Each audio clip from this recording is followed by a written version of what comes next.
and it'll really stand out, if you do make mistakes, and it can be really difficult to push back in.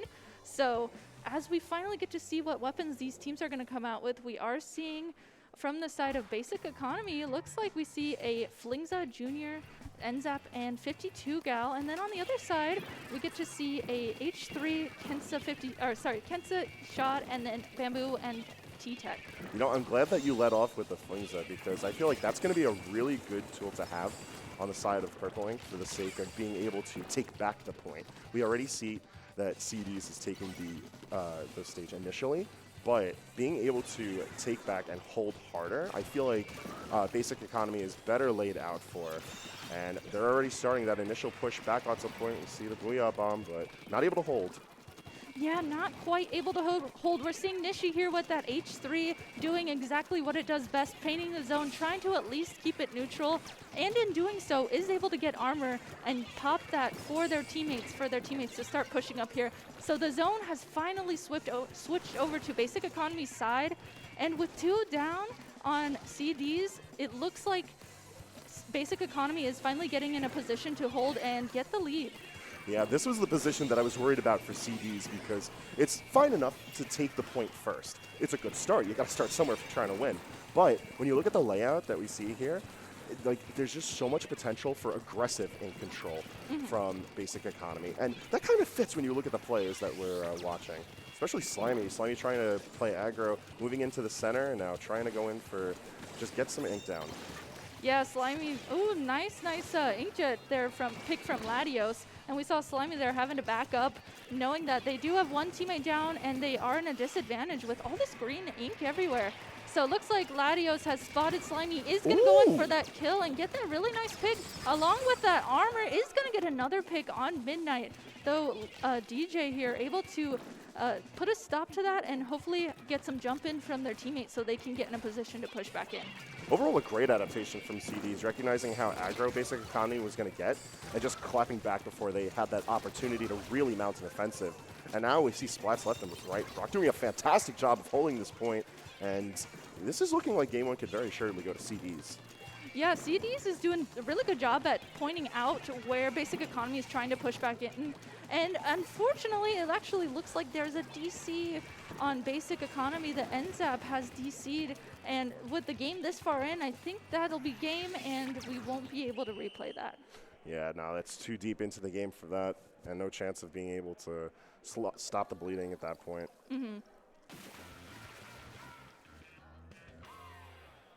Barring the DC, it was a very well-played game 1 for CDs, and at first, I was a little bit worried for them, especially given how after that initial take, we started to see just picks left and right. It looked like Purple Team was starting to get into position to be able to actually mount the offensive, push forward past the point, and then hold. Yeah. But from some really good picks, CDs just didn't let that happen.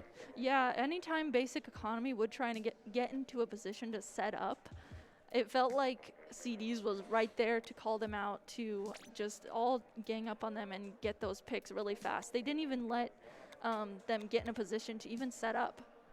Yeah, and I feel like we didn't see a lot of special usage from Basic Economy. I feel like they just weren't in position to make good use of any of the ink they even had. Yeah. Meanwhile, CDs looked really well coordinated with when they were pushing, even if they weren't pushing with specials, just placing themselves right and knowing when to actually collapse on the enemy team. Yeah. Yeah, and then we saw Latios on the inkjet, of course. Anytime we were seeing Basic Economy trying to set up, trying to get specials, but Latios with the ink just pops up and, puts a stop to that. So that's those little things you have to be really careful, and Latios did a really good job at recognizing that he could get the upper hand in that situation.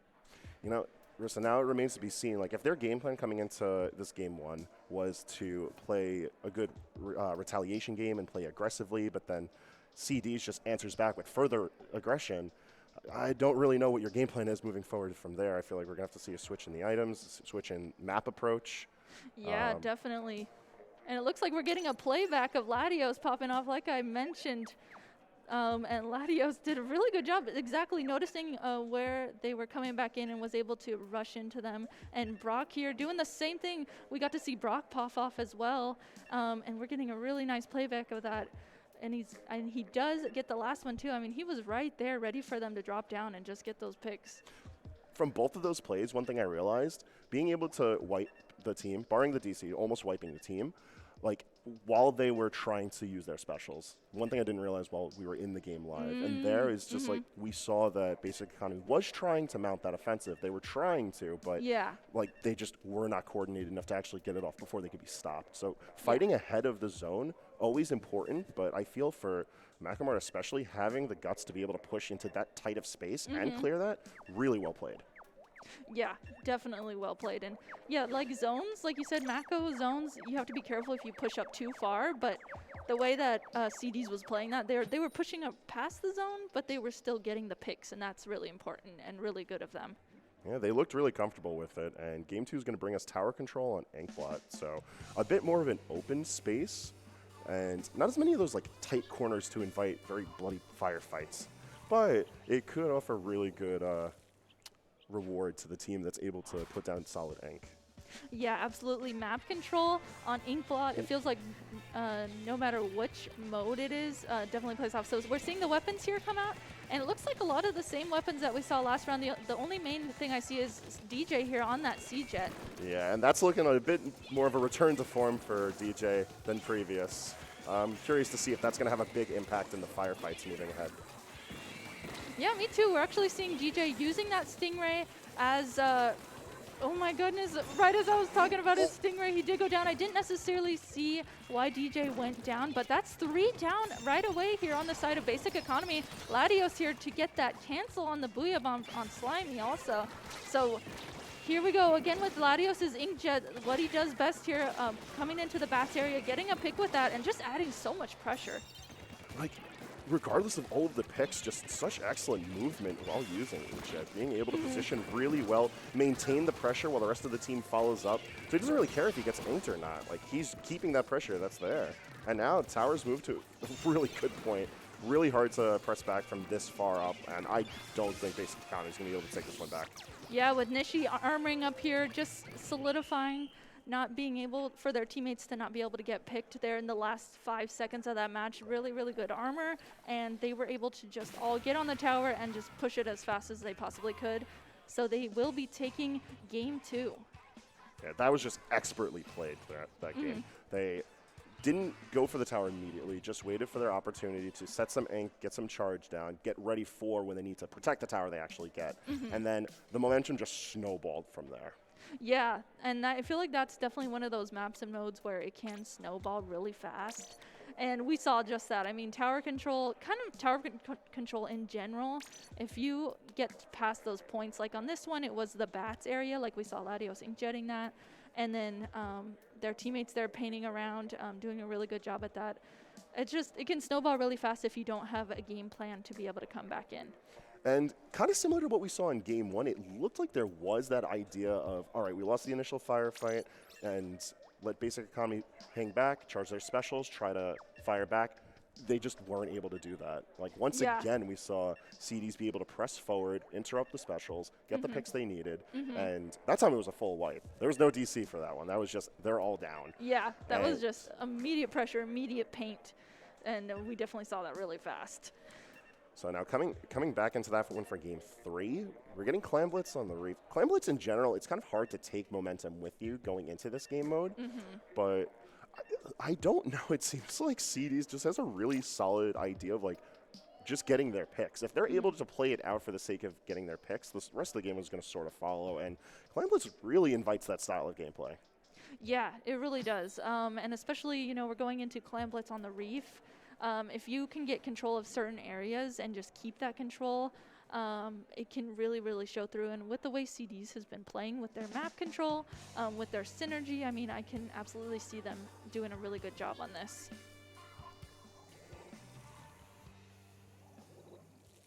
All right, we have yet another weapon change on the side of Basic Economy, this time DJ bringing out the Gold Dynamo. So definitely a lot on the side of Ink, to be sure, and plenty of firepower if it comes down to actually being able to swing down. But I don't know if that's going to have the speed to really keep up with such a high-tempo game mode. Ooh, and unfortunately it looks like there was a DC. I believe that was Midnight on the NZAP DC there. So with the DC happening so fast, we will be able to replay this match. Yeah, this time they caught it early, so it's not as bad of a problem. Yeah. And CDs knows, hey, we got to get clams. Yep. So they're just going to knock this out really fast, and we'll be able to replay this. So that one does not count, although we do get a little bit of a sneak peek into what we should be looking forward to into Game 3. Yeah, I was looking at, actually, Basic Economy switched up their weapons a lot. Slimy was on the Nautilus, Satan moved to the Sploosh 7, and then, like you said, DJ was on the the Dynamo, the Gold Dynamo. So definitely some really, really big weapon switch-ups. I feel like that kind of a shift in the team dynamics definitely what they need to try and stay alive. Because if they have a somewhat decent game plan but aren't able to consistently execute, adjusting like the core of that game plan is going to have to offer some sort of different result. Yeah. And so it looks like they're playing with a bit more firepower, but their positioning is going to be really key to actually making that matter. Yeah, that is true. And then maybe, you know, too, the other team got really used to playing against the weapons that the Basic Economy was playing in the past 2 games. So maybe this weapon switch up, you know, might make them have to rethink how they were approaching it. Yeah, and I feel like if there was any game mode to have to make such a dynamic shift in, Clan Blitz is probably the one that's going to offer the best room to maneuver because it's a very mobile game mode, just by the nature of all of the clams spawning, how you have to position before scoring them, etc. So, like, figuring out a different way to get picks and to hold space all of a sudden in a very already naturally chaotic game mode does give Basic Economy a bit of wiggle room here. Yeah, it does. I mean, and especially too when you think of a Dynamo, you know, maybe holding that bridge, the Nautilus that Slimy's on, that just is a really, really good, strong stall-out weapon that also has a lot of potential kill power. So with those 2 weapons, if they can set up correctly, make sure they pair up their specials well, I could definitely see it doing some work. And at the very least, just keeping an eye to the map. Like, the Reef does offer a lot of, like, it simultaneously offers a lot of ways to move around, but also really key choke points. So, like, even though you can kind of maneuver your way for, like, flanking and try to really, like, just sneak in a goal if you need to, like, you could, or you just have your team bunkered down and then just sort of go for, like, an all-in to push the score in your favor. Yeah, it goes either way. That's a really good point. You can either, you know, sneak around the back and have your teammates jump in really fast, or you can do, like, a whole proper setup, setting up on the bridge, setting up in the street, their street. Absolutely, and that'll be fun to see too. That's always fun watching Clan Blitz and seeing, you know, how the team plays it. Are they going to be more strategized, or are they just going to go all out and go for it? Truly a method to the madness, but hopefully with no DCs this time, we will see what it offers in Game 3. All right, so as we come out here, we are seeing the same weapons, of course, that we saw on the side. Both teams, of course, not allowed to switch weapons, and I think it's really interesting, too. Actually, Basic Economy still sticking with that double armor. I think it makes sense if they're trying to be a bit more aggressive because they'll take really good advantage of the bits of ink control they're able to have and then stay in the fight. And we're kind of already seeing that, at least into the bridge. Yeah, Satan doing a really good job with that hammer, getting a nice hammer pick and already pushing up here, doing a really good job at playing this aggro. Satan with that armor, trying to you know, make sure that the street area is secured. Their teammates have 13 clams, but unfortunately, while they were pushed up, 2 of their team members do go down. So this will be the moment that CDs can start pushing up. We're seeing Brock here trying to carefully paint around, make sure no one's sharking here, and wait for, oh, unfortunately there is another DC that was starting out so well. Yeah, and once again, because it's caught early enough in the match, they should be able to reset their positioning, although I don't know if this is a good position to be in with Basic Economy, because now that's I believe 3 DCs. The first one we saw in this set not having any bearings on the set, but this one consistently interrupting that initial momentum. Yeah, Basic Economy started out really strong there. I was really impressed with Satan, you know, pushing up and then getting that pick right away with the hammer. Hammer can always be scary like that. You just, if you're not paying attention to when that person has hammer, it can just sneak up on you like that. No, yeah, and it looked like that was just the ticket for what Basic Economy needed, because as soon as we saw that hammer done, we saw the armor pop, we saw the inkjet come up, we saw the push to the net, but they just didn't score. They weren't Yeah. able to do anything with that momentum. And then right after that, we saw the DC. So once again, it's a bit of a shame to see it, but now we have yet another sneak peek into what this Game 3 is offering us. And now it's sort of further cements the idea that, like, Basic Economy is here to fight. They're looking to get their picks, and they're going to force those picks out no matter what. Yeah, you know, forcing that out with the Nautilus on the Inkjet, you know, paired with the Sploosh acting aggressive. We totally saw a sneak peek of that. We're like slowly getting the pieces together of how this match is going to go. We just haven't quite got to see the whole match yet. Now, I have reason to believe that if we can piece all of this together into one cohesive game from start to finish, I do feel like Basic Economy can actually take this game. Like, they seem to have a really solid game plan. Yeah. And we were able to figure that out pretty quickly, that it was very different from games 1 and 2. Yeah. And at least from that first firefight and that first push, it looked like the game plan works. It looks like it's going to be solid enough. Now we need to see the part of the game where they actually hold that lead. Yeah, yeah, And absolutely. if we do, I think I don't want to say we'll see the reverse because it's a bit too early to call, but assuming we go into Game 4, that's Rainmaker on Humpback. So that offers really well to just further snowballing momentum, and just taking this is all they need to stay in the game and then push us potentially to Game 5. Yeah, definitely. If we get to Humpback Rainmaker, that's going to be really fun to watch because that's another one of those ones that can just happen so fast. So we'll have to see if we get there going into this game. It looks like we will finally be getting back into this game, and let's see here if Basic Economy can continue what they had going. I loved the way that the two in the beginning of that last round that we saw, they immediately rushed to the bridge, and they had bridge control immediately and paint immediately. So I'm hoping to see them do that again. Yeah, it's like you were highlighting earlier when we were talking about this map. It's like those key points of control can offer so much leading forward. All right, and that's the DC we see within, like, I think the first 10 seconds, maybe the first 5. Yeah, that one Record happened. time. That one happened even faster than the last one. And it's really, so speaking of DCs at a LAN, of course, this is all, like, we aren't on the internet like you would be playing at home. So this is all you connect on the shoal. If you guys have never been at home, never been to a LAN, you go to the shoal and then you connect to LAN mode, and it's all local play. So I don't necessarily know what would be causing this DC since it is not on the internet like you would be at home, which would normally be causing a DC. So my only assumption is just a minor technical difficulty. yeah, Somewhere along the line of the networking that's making an issue for this particular player. yeah, Which, if they can at least narrow down what that issue is, it should be a simple enough fix. yeah, EGTV is no stranger to finding a problem, solving a problem in record time. So if this is consistent enough, should be able to clean it up. yeah. And we get to see, we get to see the camera on stage. You can see them trying to figure it out. So Yeah, CDs is showing right now. Like, they're up 2-0 in the set, and presuming they can play that Game 3, I'm sure they have the confidence leading in that they can clean this up to a 3-0 sweep. yeah, yeah, absolutely. And we actually see the crowd in the background. It doesn't necessarily look like it from on the camera on stream, but the crowd is growing a little bit. That's what I loved about the last pools too. Like, you could see slowly the crowd growing as every match went on. So this is going to be fun. We're all just going to have to wait to see what's wrong with this DC. And I feel in between the dead air of Basic Economy not being able to play from the DCs, we focused a lot on them and their ability to potentially take this game back, but sort of turn to the other side right now and just see how calm CDs is. Like, in spite of these technical issues, they're just sort of hanging around.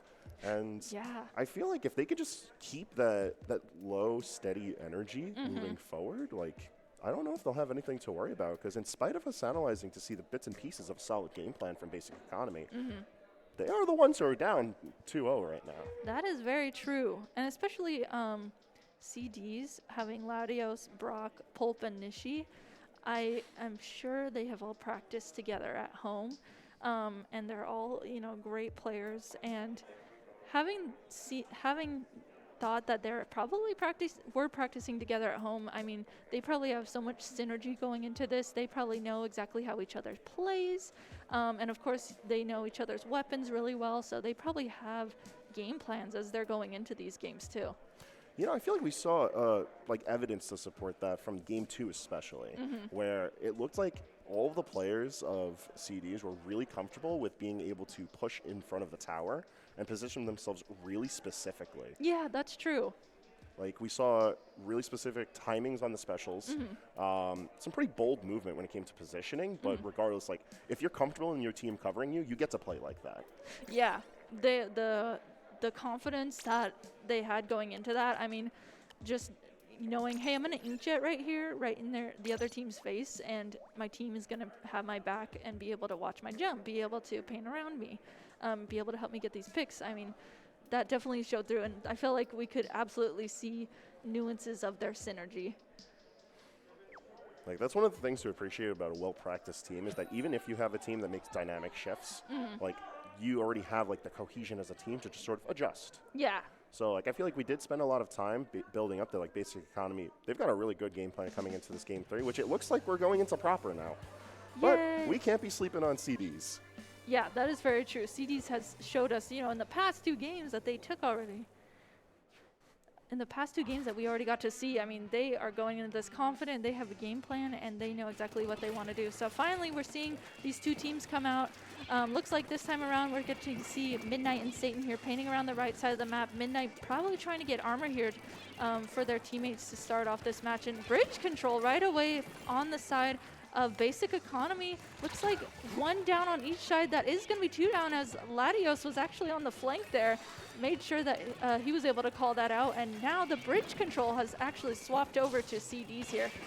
Yeah, that was a really important flank because we started to see this game start out very similar to the previous one prior to DC, and I think CDs is privy to the plan that Basic Economy is trying to put out because they've absolutely reversed that initial push. They've got their first break, and now it's just a matter of keeping that pressure on. Yeah, absolutely a matter of keeping that pressure on. With Brock, the last one up there on the side of CDs, Brock safely doing exactly what he should do, keeping the bridge control, making sure that he backs up, tries to save those missiles, and Brock is going to missile here to try and push back anyone from the bridge, just making sure that they keep eyes on this bridge because it's so important in this mode. Like, positioning key, and just aim key too. All right. Really good pick there. Just trying to win out in these fights, but Brock is staying alive through it all. Brock has been doing such a good job at staying alive, backing up when he needs to, but also getting picks and doing so. So Brock gonna missile here, and it looks like they were gonna score, but unfortunately, another DC comes out from Midnight. Oh no. That is 4 within this one game. They are growing increasingly efficient at it.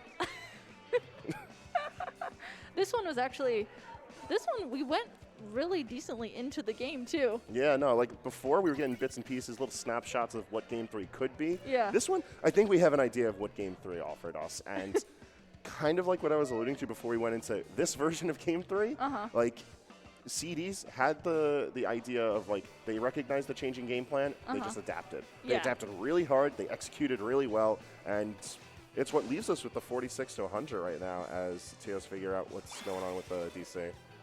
Yeah, we do have the TOs working together here. We can see them. We have eyes on them. They're trying to figure out what's going on with the DC. So definitely unfortunate, but we know that they'll get to the bottom of it.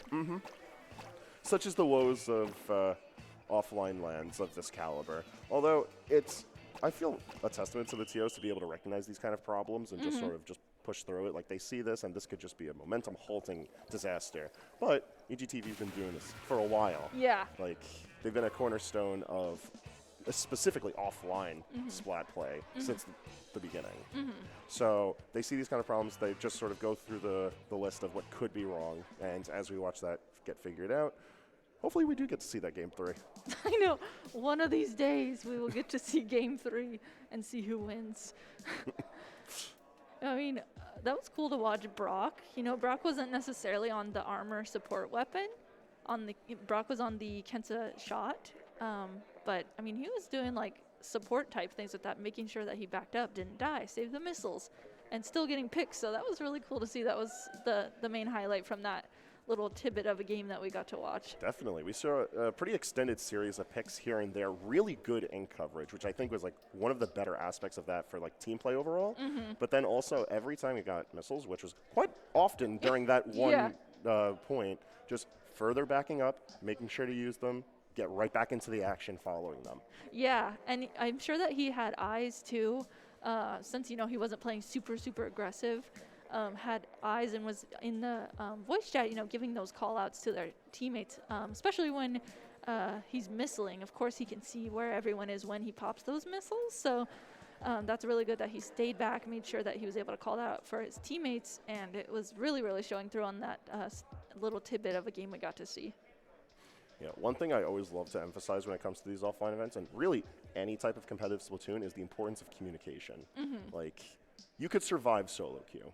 You could, but when you're in a tournament like this, you have 3 other individuals to rely on, and those 3 individuals are relying on you to some grand degree. Yeah. So, like, you always have to keep on talking. Always have to, if you don't have some sort of coordinated game plan, at least be able to read out what we're seeing. All right, so it seems like Teals have figured out one of the technical issues, going to put in one of the solutions, and maybe give us a game 3? Maybe give us a game 3. Please.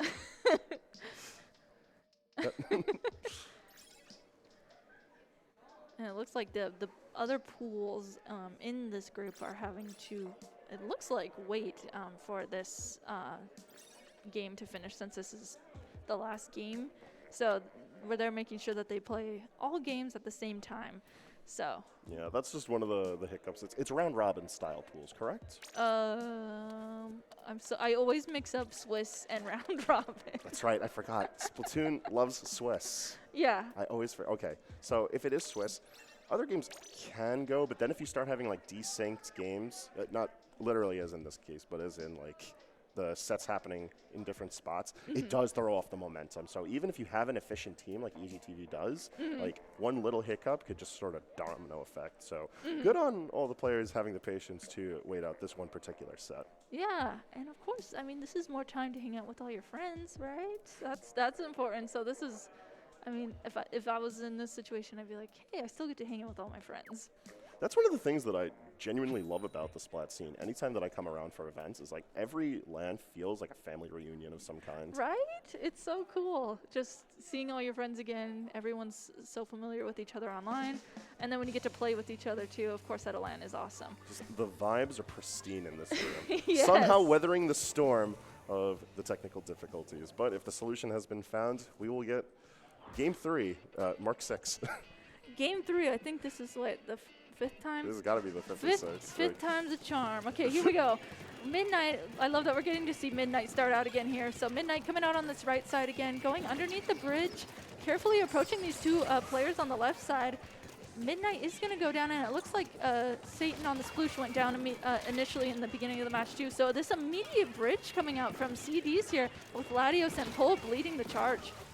Yeah, I feel like we've entered that point where the teams know what the other team wants, but because they know what that team wants, they're going to change what they want. So it's just going to be that back and forth of adjusting in rapid succession. But one thing that's staying consistent is CDs, keeping that pressure on, being able to cement victory one way or another. But that's only the initial break. With a few clams in, keep the pressure up. Yeah, a few clams in to just keep the pressure up. We do see Brock here sneak up and get just a few more clams to try and keep the basket open, but it looks like it's just Pulp on the bridge up. And guess what? Pulp was right there to get that pick. Make sure that she is keeping that bridge control with that bamboo. Really great job. And there's 3 down. It's just the sploosh left up on basic economy. So regrouping here as Pulp is trying to back up, stay alive. Looks like Satan is going to try and pop this hammer to try and potentially get some picks. And it does look like there was a little bit of a trade there, so. Oh yeah, a bit of a messy one at that. Looks like basic economy down 3 squids.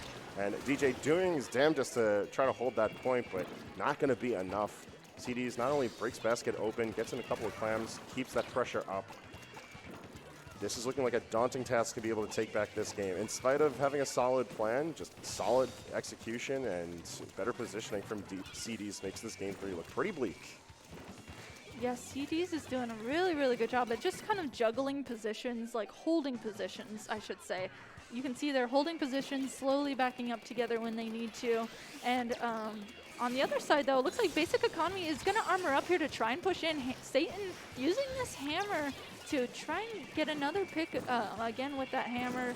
Unfortunately, doesn't, goes ahead and yeets that hammer away and is called out immediately here by Brock. So there was a little bit of coordination there going in from Basic Economy, but unfortunately, it looks like it was called out from CDs. No, yeah. In spite of how grim that situation was, I do think Satan played that out really well. Saw how she tried to keep the pressure on, but still refused to move too far. You don't want to overextend in high-pressure situations like that, and held on as best as she could. And I feel like much the same can be said for Basic Economy, as we see them try to ink forward and mount some sort of comeback. And it all starts with a pick. Yeah, DJ on the Dynamo getting a really nice pick there on the bridge. And getting another pick there and a squid bag. Gotta let the crowd know that you're back in the game. Can't forget that, just to add on to those 2 picks. So DJ here on that Dynamo pushing up, getting that bridge control that they've been needing so bad this entire game. And is going to safely drop down here. And finally, the barrier is open for Basic Economy. Let's see if they can get any other follow-ups. We're not going to see it from Slimy. Unfortunately, they got caught right as their inkjet is downed, and downed more members of Basic Economy. CD's looking to try to take back the reins on this one. Yeah, CD's here now, the ones in control of the bridge. Latios, of course, plays very aggressively, but you can see him, you know, waiting here and holding instead of pushing in. I really, really love this play from Latios, waiting for their teammates because they were able to get that pick. And that's a complete wipe. I didn't see how all 4 went down, but that's a complete wipe on Basic Economy. And Latios with that inkjet, just adding to the salt in the wound there. And they have the basket open. CDs is going to try and close this out, I think. Yeah, they have the clamps to do it. They're in the position to make it happen. It's just one more push, and that's a knockout.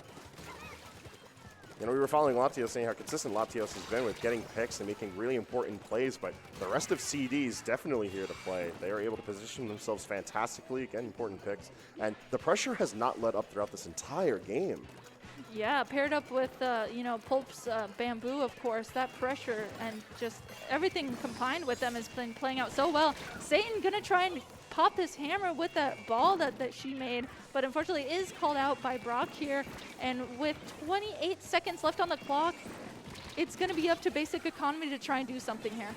If they could just keep the basket open, they can make something happen, but I do not think CD's is going to be giving them the opportunity to press forward. We see the pressure staying up. It looks like they're trying to position themselves to break the net yet again, and they're going to be able to do just that. Do they have the clamps to finish it off? Yes, they do.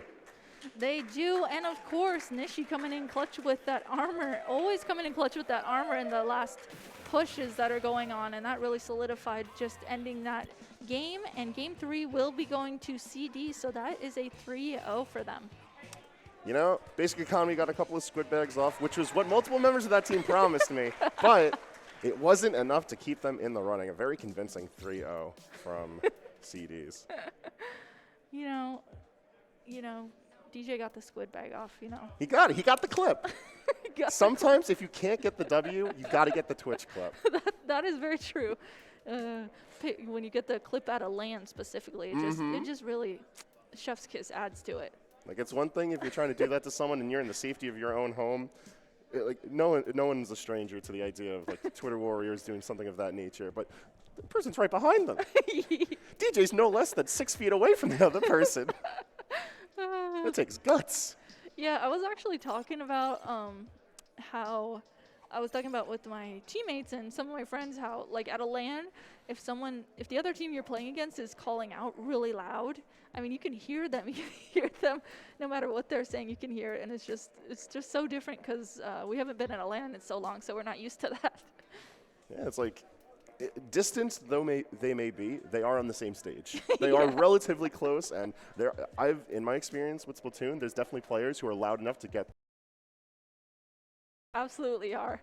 So it looks like we get to see, this is that same playback that we got to see earlier from Latios. Yeah, this was the game 1 play that really cemented CDs having the right plays to make this game work out. We saw that initial pick, 3 picks in fact, right behind enemy lines, kept that pressure up, followed up here, we saw another similar play. I think it was the triple on the opposite side, whereas all the same. Right as we saw Basic Economy trying to mount that offensive, there just wasn't enough of them alive to make it happen.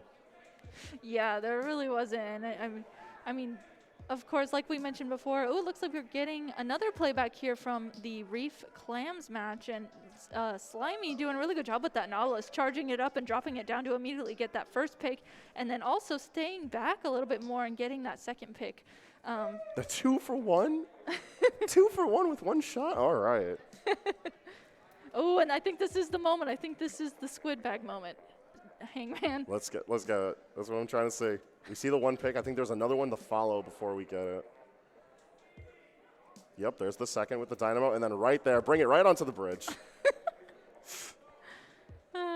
So good. They may have gotten 3-0'd, but you can't say they didn't have fun on the way.